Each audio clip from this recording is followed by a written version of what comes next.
रहमानिर्रहीम अस्सलामु अलैकुम वरहमतुल्लाहि वबरकातुहू। पहले तो जी आपका बहुत शुक्रिया, आप तमाम लोग यहाँ पर तशरीफ़ लेकर आए। बड़ी ख्वाहिश थी मेरी आप लोगों से बात की जाए। उसकी मेन वजह ये है कि आप लोगों का फार्मर के साथ डायरेक्ट मामला है। जितने भी आप लोग यहाँ बैठे हैं, सैकड़ों फार्मर्स के साथ आपकी डीलिंग होती है। आप रोज़ाना उनसे हफ्ते में, महीने में कभी ना कभी मिलते जुलते रहते हैं। मैं अपनी बात करूं तो मेरे पास कुछ 6 सेटअप हैं जिनको मैं खुद देखता हूं, लेकिन जितने लोगों से आप मिल लेते हैं उतने लोगों से मैं मिल नहीं सकता, क्योंकि हमने फार्म पे रुकना होता है, हमारी अपनी बाइंडिंग्स होती हैं। लेकिन आप चूँकि फील्ड में चल फिर के काम करने वाले लोग हैं, तो मुझे खुशी ये है कि आप लोगों से आज बात करने का मौका मिला। और ये बात मैं आपको बड़े जो है ना जी तवज्जो से कह सकता हूँ, छोटा फार्मर उसकी बेहतरी अगर लाना चाहते हैं तो आप लोगों पे हमें काम करने की ज़रूरत है। आपके साथ ही फार्मर, जो छोटा फार्मर पाकिस्तान में आज भी 90% फार्मर जो है वो छोटा फार्मर है। ये जो कॉर्पोरेट सेक्टर है आपका या कमर्शियल सेक्टर है, ये तो बहुत थोड़ा है। एचआरएम जैसे कितने ही होंगे, या निशात जैसे कितने होंगे, ईस्टर्न सफायर जैसे कितने होंगे। आपके पास वो लोग हैं जो निचले तबके से ताल्लुक़ रखते हैं। 10 जानवर वाला भी आपसे राब्ते में है, इवन कि जिसने 1 जानवर भी रखा है वो भी आपसे राब्ते में है। तो इम्प्रूवमेंट अगर हम ब्रीड में लाना चाहते हैं तो मुझे ये लगता है कि आप लोग सरे फहरिस्त हैं। सबसे पहले नंबर पे ब्रीड इम्प्रूवमेंट के अंदर आप लोग अपना जो कभी रोल है वो अदा कर सकते हैं। अच्छा, ब्रीडिंग के हवाले से, डेयरी फार्मिंग के हवाले से आपको पता है कि रिसेंटली एक बजट नया पाकिस्तान में आया, मिनी बजट। उससे बहुत सारी चीज़ों के रेट बढ़ गए और चीज़ें कदरें महंगी हो गई। मुझे अब डर कुछ ऐसा लग रहा है कि अल्लाह ना करे डेयरी पे कोई ऐसा टाइम आ जाए कि छोटा फार्मर जो है उसको यहाँ से निकलना पड़ जाए। आपको याद होगा, आज से 10-15 साल पहले की बात है, गली मोहल्लों में छोटे सेटअप हुआ करते थे पोल्ट्री के। किसी ने 5000 चूज़ा रखा है, किसी ने 1000 रखा है। ऐसे लोग आज किधर हैं? आज आपको कंट्रोल शेड वाले ही नज़र आते हैं जिन्होंने 30,000 60,000 चूज़ा रखा है। अब वो छोटे लोग किधर गए? देखिए, जब आप कारोबार करते हैं आपको उसमें से बचना कुछ नहीं, तो आप कितनी देर कर लेंगे? शौक़ भी आखिर पैसों के सर पे होता है जी। अगर पैसे ही नहीं बचेंगे तो आपका शौक़ भी बरकरार नहीं रहेगा।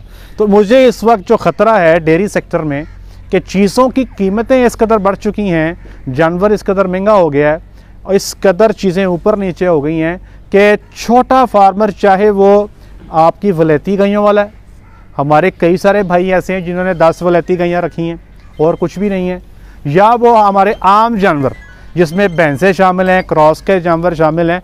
मुझे डर ये है कि कहीं ये लोग सेटअप को छोड़ना शुरू ना कर दें।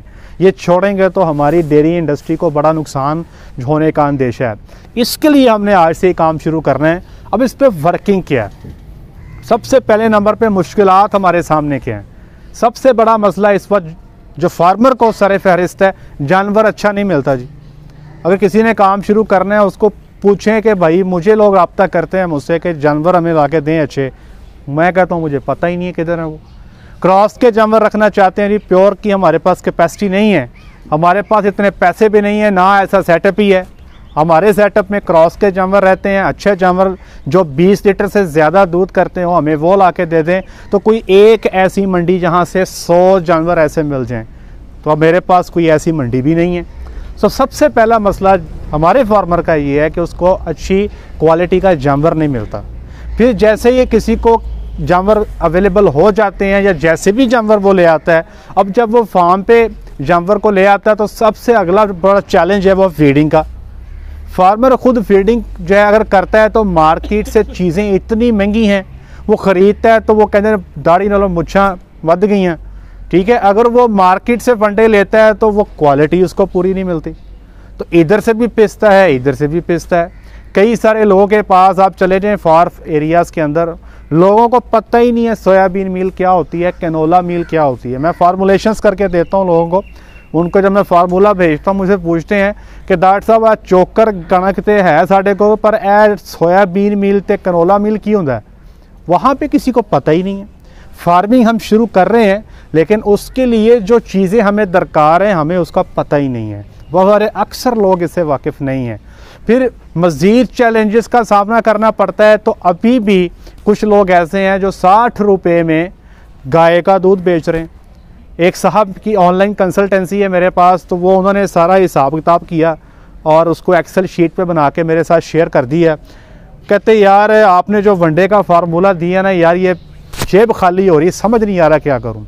तो जब उसका इंटरव्यू लिया तो पता लगा वहाँ पे दूध का रेट है जी 68 रुपये। तो मैंने उसको कहा भाई मेरे 68 रुपये में अगर दूध बेचना है तो भाई वलैती गायें भी ना लेके आना, उसमें भी आपको खातर खा फ़ायदा नहीं होने वाला। हमारे जितने सेटअप जिनको हम देख रहे हैं, हमारी जो फीड कॉस्ट है 1 लीटर दूध की वो 65 रुपये है। अगर 65 रुपये में पूरे फार्म के अखराजात शामिल हैं, ये जो वच्छियाँ हमारे पास होती हैं ना जी, इनका भी खर्चा शामिल है, ड्राई प्रेगनेंट का खर्चा, फार्म पे आने वाले सारे खर्चे हम शामिल कर लें तो तकरीबन 65 रुपये हमारा 1 लीटर दूध पैदा करने में लग जाते हैं। तो अगर मैंने 68 रुपये दूध बेचना है और 65 रुपये मेरी कॉस्ट सर्दियों में आ रही है, कल गर्मी का मौसम होगा, खर्चा मेरा और बढ़ जाएगा, तो भाई कारोबार तो ना हुआ, ये इसमें तो सिरा नुकसान हो गया। तो मैंने उसको कहा भाई सबसे पहला काम आपने ये करना है कि अपनी मार्केट को देखें। उसके साथ फिर हमारी डिस्कशन हुई। 15-20 मिनट के बाद हमने कोई रास्ता निकाला और हमें ये लग रहा था कि शायद 1 महीने तक वो बंदा 80-82 रुपये में दूध सेल करने में कामयाब हो जाएगा। तो अगला मसला है दूध की प्राइस का, कि फार्मर के पास दूध है उसकी प्राइस नहीं मिलती। बंदा कहना जनाब दूध मेरे को है जे ते दोजी चकदा नहीं पिया, तो वो कहते यार तू इंज कर, तू वंडा बंद कर देगा, इंदा ते दुध तेरा घट जाएगा।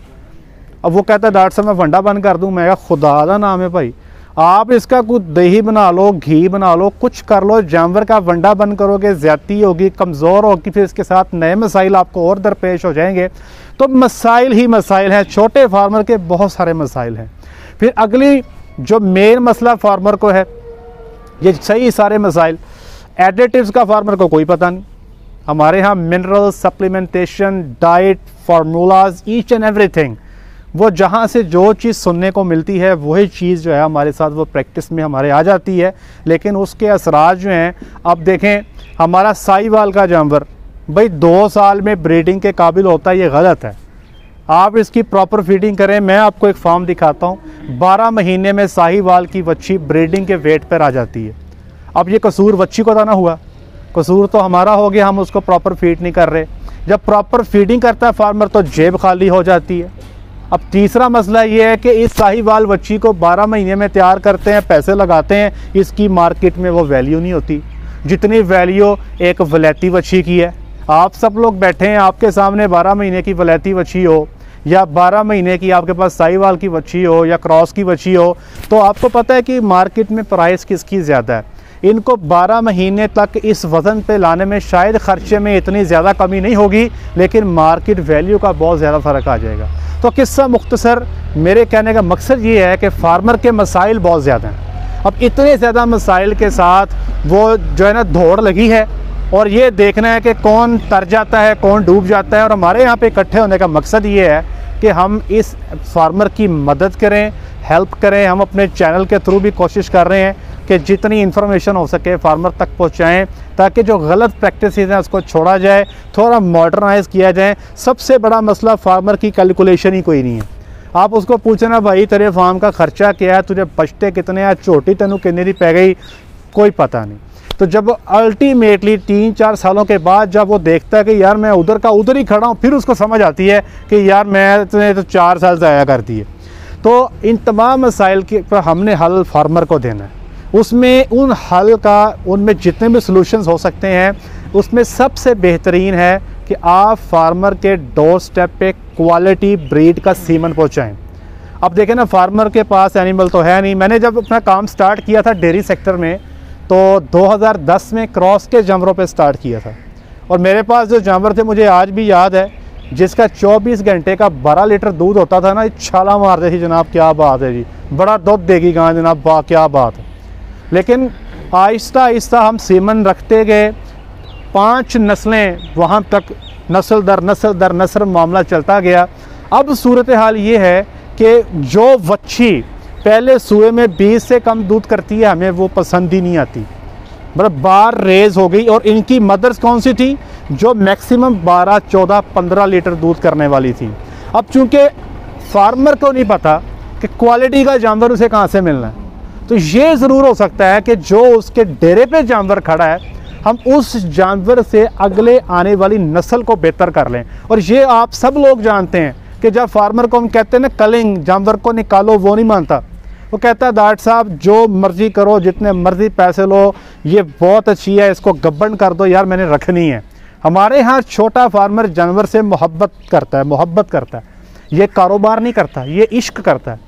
हमारे जो बड़े लोग हैं ये भी कारोबार करते हैं, इश्क नहीं करते। मैं फ्रैंकली स्पीकिंग बता रहा हूँ, हम भी जितने सेटअप चला रहे हैं, हम इश्क नहीं करते, हम कारोबार करते हैं।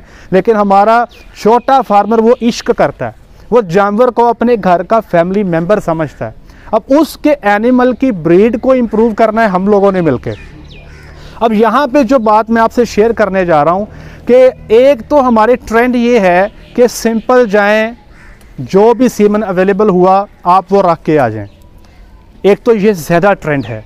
मैं आपसे ये गुजारिश करना चाहता हूँ कि आप थोड़ा सा एनिमल के जेनेटिक पोटेंशियल को देखें, उसके लिए सीमन की सिलेक्शन करना सीखें कि ये एक जानवर हमारे सामने खड़ा है, इसकी कमज़ोरियाँ क्या हैं, इन कमज़ोरियों को हम कैसे दूर कर सकते हैं। मुझे पता है कि मेरे फार्म पे कौन से जानवर हैं जिनको साड़ू का मसला ज़्यादा है, कौन से जानवर ऐसे हैं जो लेमनेस का, लंगड़ेपन का शिकार हो जाते हैं, कौन से जानवर ऐसे हैं कि जिनको मुझे पता है यार ये कभी भी पहले टीके पे नहीं ठहरते, 2, 3 या 4 टीके ले जाते हैं, कौन से जानवर ऐसे हैं जिनके मैदे के मसाइल ख़त्म नहीं होते। तो ये जानवर के अपने मसाइल। और कौन सा जानवर ऐसा है जिसको जितनी मर्ज़ी खुराक अच्छी दे दो वो कहता है मैंने 15 लीटर से ऊपर नहीं जाना।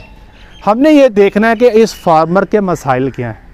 ठीक है, बाद लोगों की कंप्लेंट है कि हमारे यार दूध की फैट कम है, तो हमने उसको उसके हिसाब से टारगेट करना है कि अच्छा अगर आप दूध मार्केट में सेल करते हो, आपको गाढ़ा दूध चाहिए, हमारी सिलेक्शन डिफरेंट होनी चाहिए। हाँ, अगर एक फार्मर कहता है कि यार मेरा फोकस है मिल्क प्रोडक्शन, मुझे ज़्यादा दूध चाहिए, हमारा फोकस डिफरेंट होगा। एक तो हो गया जेनेटिक पोटेंशियल, हमारे पास जो जानवर खड़ा है वो किस लेवल पे खड़ा है, और जो हमने इसको सीमन लगाना है वो किस लेवल का होगा, और अगली जो नस्ल आएगी क्या इस नस्ल को वो संभाल सकता है। सबसे बड़ा मसला, ज़्यादा बड़ा क्वेश्चन फार्मर का यही होता है डॉक्टर साहब अब वच्छी जी है क्रॉस दी आई है, हुण इनू गां टीका जे असी साहिवाल दा रखवा लीए तो बेहतर ना होएगा, अगली नस्ल जे असी वलैती रखवा लिया ये ना होवे कि वो जुबान कट लवे, गर्मी करे, साढ़े को सामी ना जाए। कई लोग मुझसे सवाल करते हैं। तो हमें जहाँ पे बाकी ट्रेड्स को देखना है, हमने ये भी देखना है कि ये जो बुल है हमारे पास मौजूद है, इसकी वच्छियों में गर्मी बर्दाश्त करने की कुव्वत कितनी है। और मैं एक आपको स्ट्रेट फॉरवर्ड बात बताता हूँ, 12 साल हो गया हमें डेयरी में काम करते को। हमने कई जानवर ऐसे देखे हैं जो बहुत अच्छा दूध करते हैं, गर्मी नहीं करते। कई जानवर ऐसे होंगे जो दूध मुनासिब देते हैं, उनकी ये लंबी ज़ुबान बाहर निकली होती है। तो कहीं ना कहीं जानवर की जेनेटिक्स में मुझे ये लगता है कि कहीं ना कहीं रोल हीट टॉलरेंस का भी है, कि जानवर की एक अपनी भी कुव्वत बर्दाश्त है। हमने ये देखना है कि हमने हीट टॉलरेंस जो है उसको हमने इसको कैसे लेके चलना है, कैसे जानवर को हमने बेहतर करना है। फिर उसके बाद जब जेनेटिक पोटेंशियल को देख लेते हैं, ट्रेड्स, उसके बाद लीनियर ट्रेड्स देखें। छोटे कद का जानवर है, बहुत लंबे कद का जानवर है, जानवर खड़ा है, ये कुब निकला हुआ है, टांगे पिछली सिकल शेप मुड़ी हुई हैं, उसकी टोस बैठी हुई हैं, उसकी पिंस ये ऊपर को गई हुई हैं, ये नीचे को गई हुई हैं। जानवर का जो टाइप है, ओवरऑल स्ट्रक्चर जो है, उसमें कई सारी चीज़ें आपको देखने में नज़र आती हैं। कईयों के चड्डे ये लटके होते हैं, बाद लोग तो मैंने ऐसे भी देखे हैं जो कप च चुवाई कर रहे होंगे ने, थल्ले बाल्टी रख ही नहीं होंगी चड्डे से। हमने देखना है कि हमने इसको इम्प्रूव कैसे करना है। मुझे पता है मेरे पास गायें थी क्रॉस ब्रेड में, उन गायों के नीचे बाल्टी नहीं आती थी, एक साइड पे बैठ के बंदा 2 छन चोता था जी, वो छोटे से इतने से बाउल के अंदर बाल्टी में फेंकता था, परली तरफ जाके फिर बाकी के थन चोता था।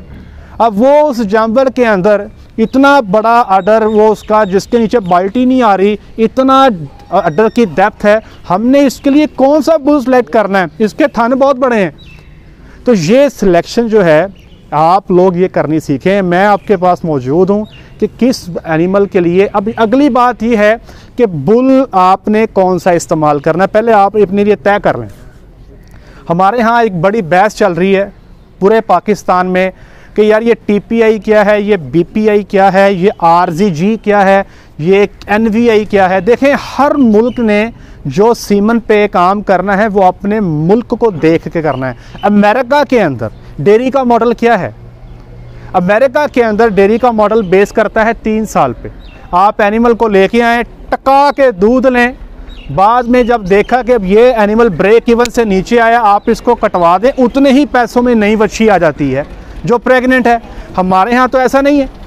अगर हम 5.5 या 6 लाख की गाय लेते हैं, अगर वो कंडम हो जाती है तो बाद में कसाई लगाता है उसका लाख रुपया। हमारी ये कोशिश होती है हम जानवर से 4, 5, 6 जितने भी मैक्सिमम सूए ले सकें, हमारी ये कोशिश है। तो आप पहले ये फ़ैसला करें अपने तौर पे कि आप किस सिस्टम के तहत चलना चाहते हैं। क्या आप TPI सिस्टम के तहत चलना चाहते हैं? क्या आप BPI सिस्टम के तहत चलना चाहते हैं? आप जर्मन इंडेक्स को फॉलो करना चाहते हैं? हमारा अभी तक पाकिस्तान का अपना ज़ाती कोई इंडेक्स नहीं बना। मुझे ये लगता है हमें दूध की फ़ैट पे भी काम करना है, दूध की प्रोडक्शन पे भी काम करना है, जानवर की फंक्शनैलिटी पे काम करना है, उसकी स्ट्रेंथ पे काम करना है, डिजीज़ रेजिस्टेंस पे काम करना है, उसकी हीट टॉलरेंस पे काम करना है। हमें अपना एक इंडेक्स बनाना है। फिर हमने देखना है, अब आजकल ज़्यादातर यूट्यूब पे, सोशल मीडिया पे, फेसबुक पे क्या हो रहा है कि माय बुल को जनाब देखें उसकी TPI कितनी है, ऑजी गोल्ड को निकालो यार उसकी TPI कितनी है। देखें अगर आपने TPI पे चलना है तो आपको इससे बेहतर बुल मिल जाएंगे। अगर आपने BPI सिस्टम पे चलना है तो कई ऐसे बुल जिनकी TPI 3000 पे है, जब वो BPI में आते हैं तो वो बिल्कुल फ्लॉप हो जाते हैं। तो सिस्टम आपने तय करना है कि आप किस इंडेक्स को समझते हैं कि हमारे लिए, हमारे जानवरों के लिए वो ज़्यादा बेहतर हो सकता है। उससे इंशाअल्लाहुल अज़ीज़ जब आप सिलेक्शन करेंगे, अच्छे बुल को देखेंगे, अपने जानवर पे इस्तेमाल करेंगे, इंशाअल्लाहुल अज़ीज़ अगले कुछ सालों में एक बेहतरी हमें अपने जानवरों के अंदर जो है वो ज़रूर नज़र आएगी।